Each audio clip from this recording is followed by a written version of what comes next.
नमस्कार। दिन भर की हर खबर से आपको करने खबरदार, मैं हूं श्वेता सिंह। आज हम सबसे पहले भारत के लिए सबसे दुखदाई तस्वीरों का विश्लेषण करेंगे।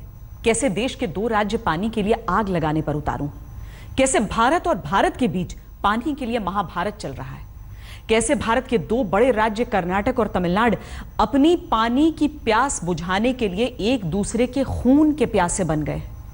ये पूरे देश को चिंता में डाल देने वाली खबर है।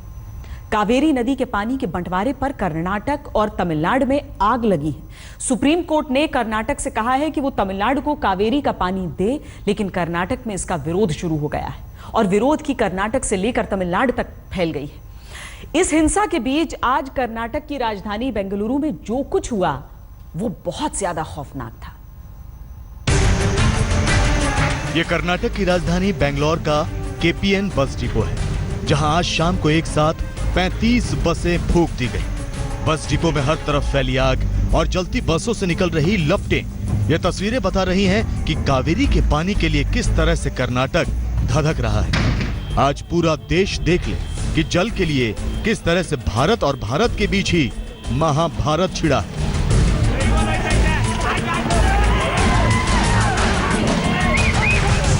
कावेरी की पानी ने कर्नाटक में आग लगा दी है। भारत की सिलिकॉन वैली कहा जाने वाला बेंगलोर जल रहा है। गाड़ियां फूंकी जा रही हैं, ट्रकों में आग लगाई जा रही है, बसें जलाई जा रही हैं। और ये सब इसलिए क्योंकि सुप्रीम कोर्ट ने 5 सितंबर को कर्नाटक से कहा कि वो अगले 10 दिन तक तमिलनाडु को कावेरी का 15,000 क्यूसेक पानी दे। लेकिन सुप्रीम कोर्ट का आदेश आया नहीं कि कर्नाटक में हिंसा शुरू हो गई। तमिलनाडु को पानी देने के विरोध में जगह जगह प्रदर्शन शुरू हो गए।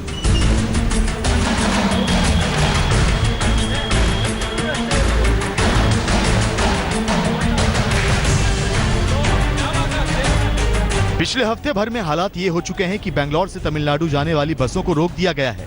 बेंगलोर में मेट्रो सर्विस ठप कर दी गई है। शहरों के ज्यादातर स्कूलों में जल्द छुट्टियां कर दी गई हैं।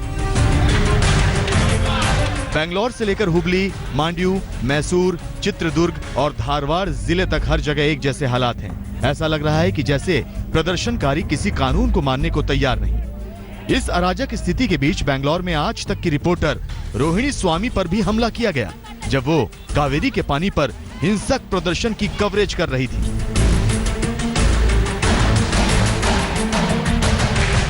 तमिलनाडु में कर्नाटक के खिलाफ प्रदर्शन हो रहे हैं। बसों, बैंकों और कर्नाटक के लोगों को निशाना बनाया जा रहा है। कर्नाटक में तमिलनाडु के खिलाफ प्रदर्शन हो रहे हैं। तमिलनाडु को निशाना बनाया जा रहा है।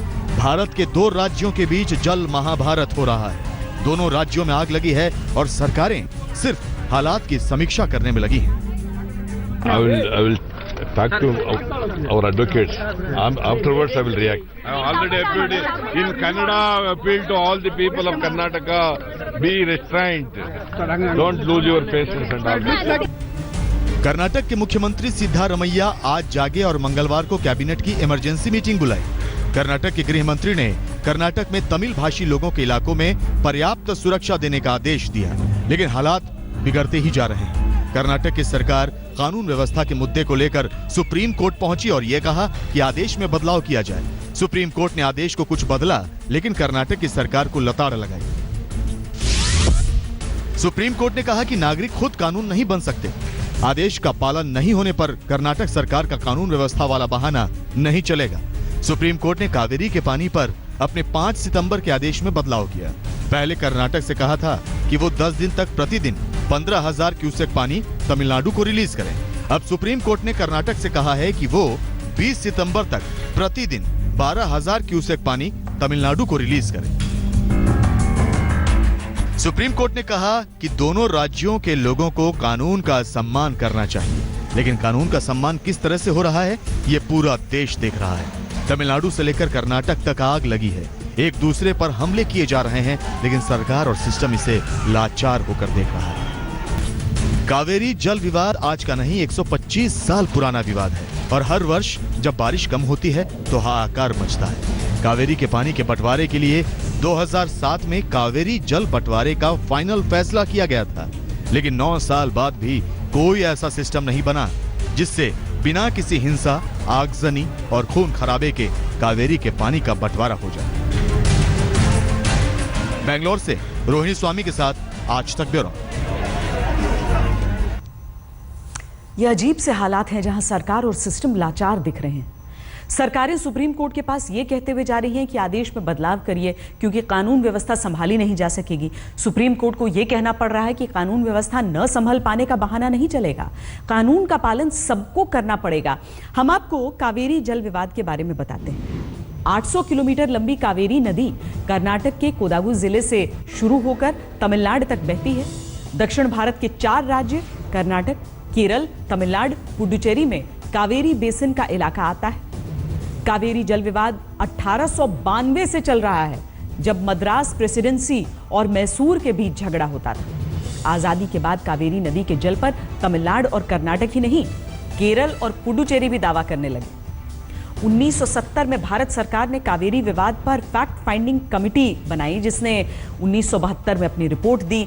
1976 में कावेरी जल विवाद पर समझौता हो गया, लेकिन बाद में तमिलनाडु की नई सरकार ने इसे खारिज कर दिया। 1986 में तमिलनाडु ने कावेरी जल बंटवारे पर फैसला करने के लिए एक प्राधिकरण बनाने का आग्रह किया। इस पर सुप्रीम कोर्ट के संज्ञान लेने के बाद केंद्र सरकार ने 1990 में कावेरी जल प्राधिकरण बना दिया।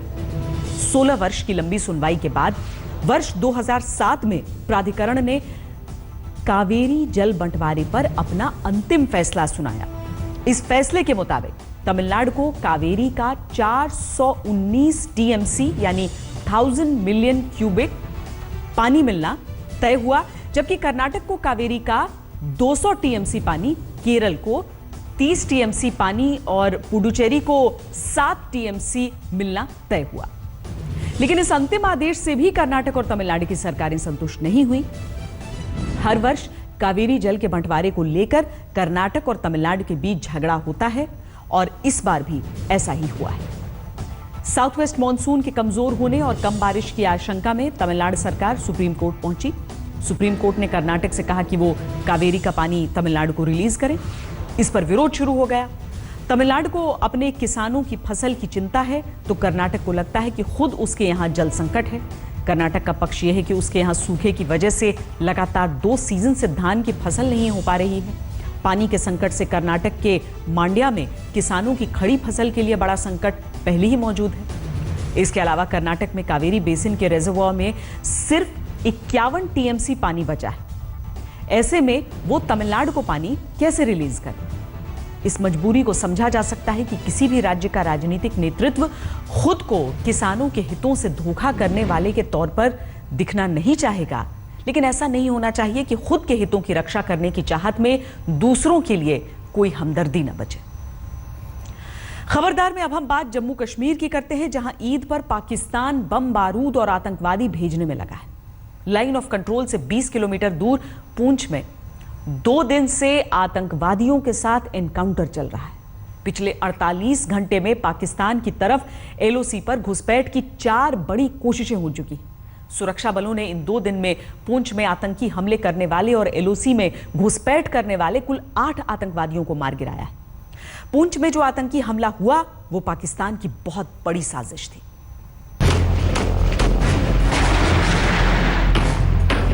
लगातार टेररिस्ट की तरफ से फायर आ रहा है और सिक्योरिटी फोर्सेस उसका जवाब दे रहे हैं। और काफी देख रही आप किस तरह से आवाजें आ रही हैं। काफी तैयारी के साथ आया लगता है। दोनों बिल्डिंग्स के अराउंड ये ऑपरेशन चल रहा है। दोनों बिल्डिंग्स को कॉर्डन ऑफ किया गया था।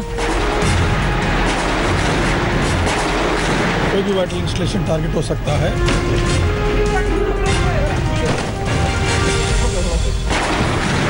ताबड़तोड़ गोलियों की आवाज, रॉकेट लॉन्चर से धमाकों की गूंज,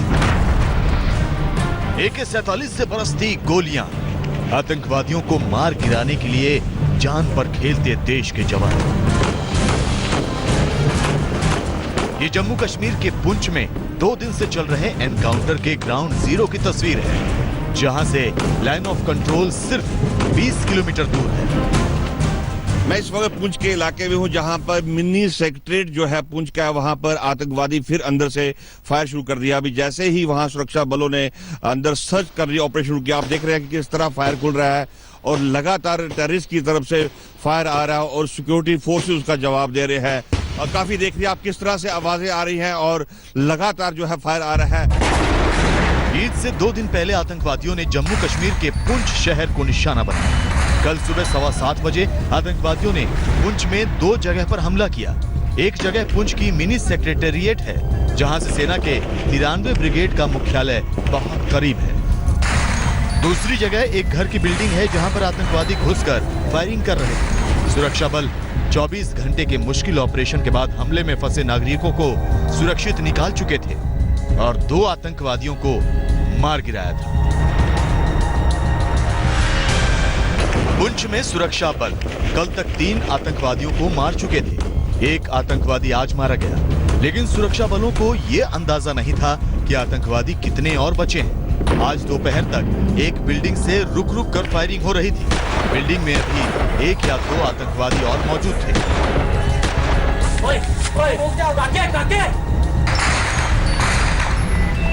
क्योंकि ये बिल्डिंग बहुत बड़ी है और इसमें अंदाजा लगाना मुश्किल हो रहा है, क्योंकि बिल्डिंग के कुछ ब्लाइंड एंड्स हैं। तो अभी हम नहीं कुछ कह पा रहे हैं, बट हमें लगता है कि एटलीस्ट 1 से या 2 जो हैं वो अभी होल्ड अप है। सूत्रों के मुताबिक 10 सितंबर की रात 6 आतंकवादी एलओसी से पुंछ में घुसे थे। इनमें से 2 आतंकवादी सुबह होने से पहले पुंछ के एक घर में घुसकर छुप गए। ये घर नजीर हुसैन नाम के शख्स का था, जिसकी पत्नी ने आतंकवादियों को देखा। नजीर हुसैन और उसकी पत्नी को सुरक्षा बलों ने एनकाउंटर में बाहर निकाला। ये आतंकवादी सेना की यूनिफॉर्म, मैप और दूसरे साजो सामान से लैस थे। सुरक्षा एजेंसियों के मुताबिक आतंकवादी ईद के मौके पर फिदायीन हमले की फिराक में थे। काफ़ी तैयारी के साथ आया लगता है ये। कितने हो गए आप एक्सपेक्टेड, वैसे कितने लोग होंगे? 4 से 6 के करीब। काफ़ी वाइटल इंस्टॉलेशन है यहाँ पे। कोई भी चीज़, कोई भी वाइटल इंस्टॉलेशन टारगेट हो सकता है। पुंछ शहर में जो अमन है, जो भाईचारा है, इसमें ज़रूर खलबली डालने के लिए आए हैं। कल के दिन ईद भी है, बड़ा दिन भी है। आतंकवादियों का एलओसी से घुसपैठ करके आना, उनके पास से AK-47 वायरलेस सेट और मैप का मिलना, बड़ी जगहों को टारगेट बनाना और 2 दिन तक एनकाउंटर का चलना, मतलब साफ है कि आतंकवादी पूरी तैयारी करके आए थे। ये पाकिस्तान की साजिश नहीं तो और क्या है कि वो ईद से ठीक पहले बम बारूद और आतंकी भेजने में लग गए। पुंछ का इलाका लाइन ऑफ कंट्रोल के करीब है और ईद से ठीक पहले लाइन ऑफ कंट्रोल पर पाकिस्तान की तरफ से आतंकवादियों की घुसपैठ बढ़ चुकी है। पिछले 48 घंटे में पुंछ सहित 4 जगहों पर घुसपैठ की कोशिशें हुई, जिनमें 8 आतंकवादियों को भारत के जवानों ने मार गिराया है। जम्मू कश्मीर में पाकिस्तान की साजिश को देश के जवान करारा जवाब दे रहे हैं। अश्विनी कुमार, जम्मू, आज तक। खबरदार में अब वक्त है एक ब्रेक का।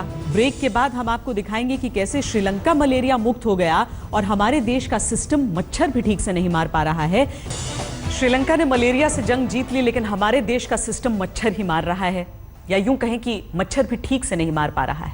क्योंकि जंग लगे हथियारों से कोई जंग नहीं जीती जा सकती, लेकिन हमारे देश में मलेरिया, डेंगू, चिकनगुनिया जैसी बीमारियों के जिम्मेदार मच्छरों के खिलाफ जंग लगी फॉगिंग मशीनों के दम पर ही जंग लड़ी जा रही है। फॉगिंग मशीनों के जरिए मच्छरों को पनपने से रोका जाता है, मच्छरों को मारा जाता है, यानी मच्छरों से लड़ने में सबसे कारगर हथियार होती है फॉगिंग मशीन। लेकिन क्या हमारे देश का सिस्टम फॉगिंग मशीनों का इस्तेमाल करके मच्छरों का नाश कर पा रहा है? इसी सवाल का जवाब तलाशने के लिए आज तक की टीमों ने देश के कई शहरों में फॉगिंग मशीन्स का रियलिटी चेक किया, तो पता चला कि हमारे देश का सिस्टम तो मच्छर ठीक से नहीं मार पा रहा है।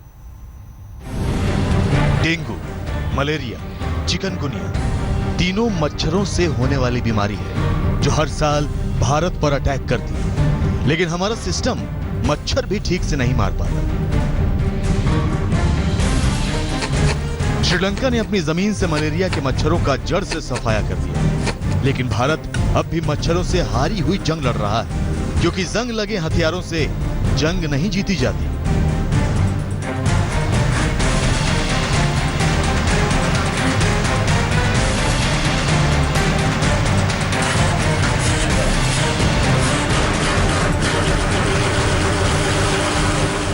ये वो फॉगिंग मशीनें हैं जिन्हें मच्छर मारने का हथियार कहा जाता है, लेकिन ये फॉगिंग मशीनें तो खुद अपनी अंतिम सांसें गिन रही हैं।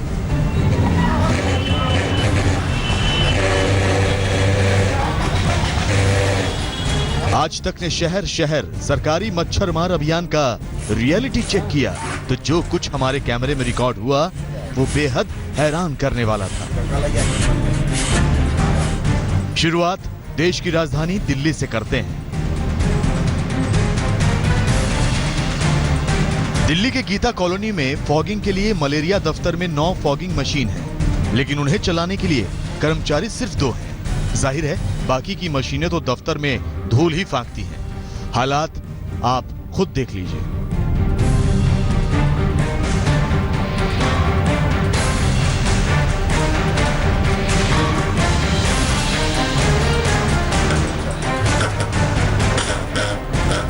किस तरह से ये पिट्ठू पंप है, यहीं से इस पंप के जरिए ही जो पीठ में लगाकर कर्मी छिड़काव करते हैं, इसी से करते हैं।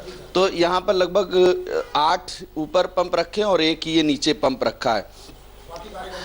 बाकी कार्य करने गए हैं। इसके अलावा ये 2 यहाँ पर फॉगिंग मशीन भी रखी हैं, लेकिन ऐसा लग रहा है कि ये बहुत दिनों से इस्तेमाल नहीं की गई हैं। ये वाली नहीं चल रही ना फिलहाल? कौन सी? ये वाली अच्छा अभी नहीं चल रही है। धुएं वाली मशीन अभी नहीं चल रही। क्या वजह बताई गई? सर ऐसा है कि थोड़ा सा अभी ऊपर से ऑर्डर आदेश नहीं आए हैं चलने के लिए, अभी चालू हो जाएंगी लगभग। हाँ ये लगभग मेरे ख्याल से 3-4 महीने से नहीं चल रही, और बाकी चलती थी पहले चलती। हाँ जैसे सीजन आता सीजन में चलती है। अब ये चलन शुरू कर देंगे। अब आप शुरू करेंगे? हाँ जी सर। लेकिन लगभग 3-4 महीने से नहीं चल रही। इसके अलावा कुछ कर्मी हैं जो फॉगिंग करने गए हुए हैं। हाँ? ये पिट्ठू पंप को लेकर कुछ कर्मी फॉगिंग करने गए, लेकिन ऊपर ये जो पंप रखे हैं इनकी हालत कंडम है। ये ठीक है जी, ये ठीक है। एक की आदत खराब है बस, एक की हालत। हाँ बाकी सिर्फ ठीक है। बाकी ठीक है, सब ठीक है। लेकिन 8 हैं उसमें, कुछ की हालत खराब है, कुछ ठीक है। कर्मी कितने ये छिड़काव करने वाले? सर में हमारे पास 2 हैं जी, 2 आदमी है। हाँ बाकी को रिटायर हो गए और स्टाफ की कमी है थोड़ी। 1-2 साल 1 साल से कमी है स्टाफ की कमी। हम दिल्ली के अशोक नगर में मलेरिया दफ्तर पहुंचे तो वहां 6 पंपिंग मशीनें रखी दिखी, जिन्हें देखकर लगा कि जैसे वो कई सालों से अनछुई हों। बाहर एक कर्मचारी फॉगिंग मशीन की मरम्मत करता मिल गया। काफी कोशिशों के बाद भी फॉगिंग मशीन स्टार्ट नहीं हुई। दिल्ली में फॉगिंग मशीनों का रियलिटी चेक करने के लिए हम लाजपत नगर में एमसीडी की टीम के साथ निकले तो 50% घरों में डेंगू का लार्वा पाया गया। एमसीडी के कर्मचारी फॉगिंग कर ही रहे थे कि मशीन ने दम तोड़ दिया।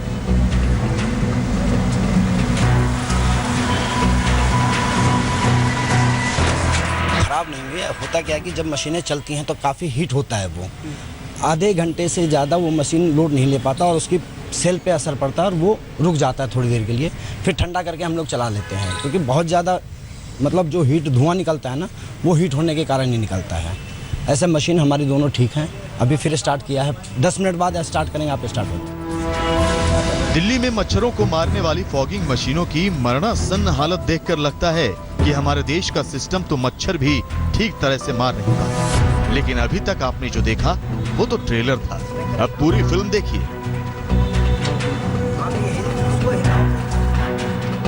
बरेली के नगर निगम स्टोर में धूल और मकड़ी के जालों से जकड़ी हुई फॉगिंग मशीनों की हालत गवाही दे रही है कि इन मशीनों का कई महीनों से इस्तेमाल नहीं हुआ, लेकिन फॉगिंग इंचार्ज अपने रजिस्टर में रोजाना फॉगिंग करवा रहे हैं। इतना मच्छर है कि रात में सोना मुश्किल हो जाता है। जितने माननीय पार्षद लोग हैं, 70 वार्डों का पूरी फॉगिंग कराई जाती है। तो उनका लिखत भी हमारे आपको दिखा दें, जो उनका प्रमाण पत्र आता है माननीय पार्षद गणों का, सबका पूरे वार्ड में आता है।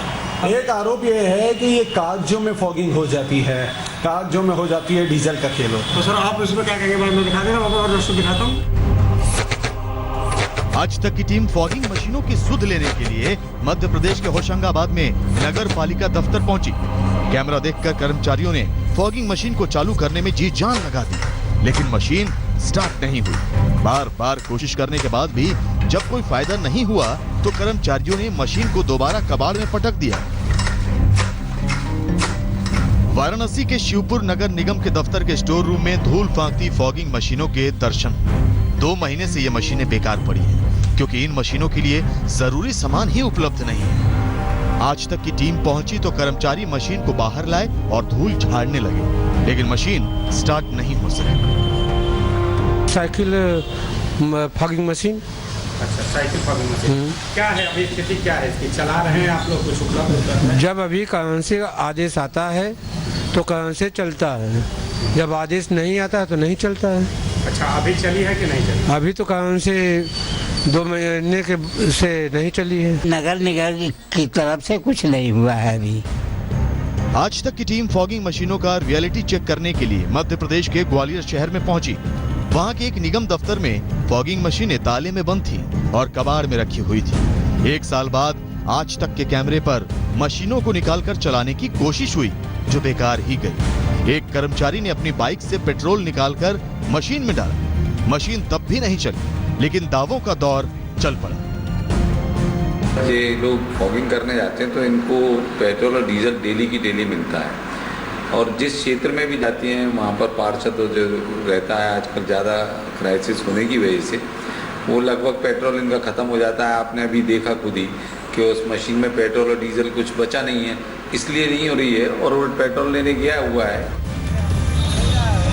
मध्य प्रदेश के झाबुआ में भी फॉगिंग मशीनें अपनी अंतिम सांसें गिन रही थी। आज तक ने जब कर्मचारियों से पूछा तो कहा गया कि मशीन चालू है। हमने सबूत मांगा तो 40 मिनट तक मरी हुई मशीन को जिंदा करने की सिर्फ कोशिश होती रही। कर्मचारियों के पसीने छूट गए, लेकिन मशीन चालू नहीं हुई। आज तक की स्पेशल इन्वेस्टिगेशन में फॉगिंग मशीनों की रियलिटी रिकॉर्ड हो गई। हम जहां भी गए जंग लगी फॉगिंग मशीनों से सामना हुआ। हमें बेहद निराशा कि इंडिया तो मच्छर भी ठीक से नहीं मार पाता। आज तक ब्यूरो। भारत मंगल ग्रह तक पहुंच गया, परमाणु शक्ति बन गया। दुनिया का कोई देश भारत की तरफ आंख उठाकर देखने से पहले 100 बार सोचेगा, लेकिन मच्छर मारने में भारत फेल हो रहा है। हालत यह है कि जिस दिन पड़ोसी देश श्रीलंका को मलेरिया मुक्त देश का सर्टिफिकेट मिला, उसी दिन राजधानी दिल्ली में मलेरिया के एक मरीज की मौत हो गई। देश में 31 अगस्त तक मलेरिया के करीब 5 लाख मामले सामने आए, जिसमें कम से कम 120 मरीजों की मौत हो गई। 31 अगस्त तक डेंगू के 27,889 मामले सामने आए, जिसमें 60 लोगों की मौत हुई। और 31 अगस्त तक चिकनगुनिया के 12,555 मरीज अस्पतालों में भर्ती हुए। डेंगू, मलेरिया, चिकनगुनिया मच्छरों से होने वाली बीमारियां हैं, यानी इन बीमारियों से बचने के लिए जरूरी है कि मच्छरों को पनपने से रोका जाए और पनप चुके मच्छरों को मारा जाए। इस काम में फॉगिंग मशीनें मच्छरों की किलर मशीन होती हैं, लेकिन ये किलर मशीनें किस तरह जंग खा रही हैं ये आप देख चुके हैं। यानी भारत मच्छर ठीक से नहीं मार पा रहा है। हालत यह है कि मच्छर पूरी दुनिया में भारत की बदनामी कर रहे हैं। वर्ल्ड हेल्थ ऑर्गेनाइजेशन यानी WHO की रिपोर्ट के मुताबिक पूरे साउथ ईस्ट एशिया में सबसे ज्यादा मलेरिया के मामले भारत में आते हैं। भारत की 82% आबादी ऐसे इलाकों में रहती है जहां मलेरिया होने की आशंका बनी रहती है। मलेरिया के 90% मामले ग्रामीण इलाकों में सामने आते हैं। भारत में डायरिया और टाइफॉइड के बाद मलेरिया तीसरी सबसे बड़ी बीमारी है। स्टडी के मुताबिक बीमारी से होने वाली 100 में से कम 3 मौतें मलेरिया से होती हैं। WHO के मुताबिक भारत में हर साल 2,05,000 मौतें मलेरिया से होती हैं। हर साल 5 साल की उम्र तक के 55,000 बच्चे मलेरिया की वजह से मारे जाते हैं। एक स्टडी के मुताबिक मलेरिया की वजह से भारत की अर्थव्यवस्था को हर साल करीब 13,000 करोड़ रुपए का नुकसान होता है। यानी मच्छर भारत को सिर्फ बीमार ही नहीं बना रहे, बल्कि गरीब बना रहे हैं। लेकिन अफसोस, हमारा सिस्टम मच्छर भी ठीक से नहीं मार पा रहा। भारत सरकार ने साल 2030 तक देश को मलेरिया मुक्त करने का लक्ष्य तय किया है, लेकिन जंग लगी फॉगिंग मशीनें सहारे ये कैसे हो पाएगा, ये समझ में नहीं आता है। रुक रहे एक ब्रेक के लिए। स्वामी रामदेव की हर्बल जीन्स, घी, तेल, टूथपेस्ट, साबुन, नमक, बिस्कुट और अब हर्बल जीन्स। स्वामी रामदेव अब इंडिया को स्वदेशी जीन्स पहनाएंगे, यानी बाबा रामदेव का सपना है कि पूरा इंडिया उनकी बनाई हर्बल जीन्स पहने। वैसे जिस तरह से बाबा रामदेव कारोबार की दुनिया में नाम कमा रहे हैं वो अपने आप में काबिले गौर है। स्वामी रामदेव ने साल 2006 में पतंजलि आयुर्वेद के नाम से कंपनी शुरू की। 2010-11 में पतंजलि ग्रुप का कारोबार 317 करोड़ रुपए था, जो 2015-16 में करीब 16 गुना बढ़कर 5000 करोड़ रुपए तक पहुंच गया। स्वामी रामदेव का कारोबार का 37% हिस्सा food items, 19% health care products, 11% dental products, 11% hair care, 7% cosmetics और 15% हिस्सा अन्य उत्पादों का है। स्वामी रामदेव के पतंजलि ब्रांड के 800 से ज्यादा प्रोडक्ट्स मार्केट में मिलते हैं। अब इस लिस्ट में रेडीमेड गारमेंट्स भी जुड़ने वाले हैं, क्योंकि स्वामी रामदेव की कंपनी अब जीन्स बनाने के कारोबार में कूदने वाली है। खबरदार में आज के लिए इतना ही। देश और दुनिया की बाकी खबरों के लिए आप देखते रहिए आज तक।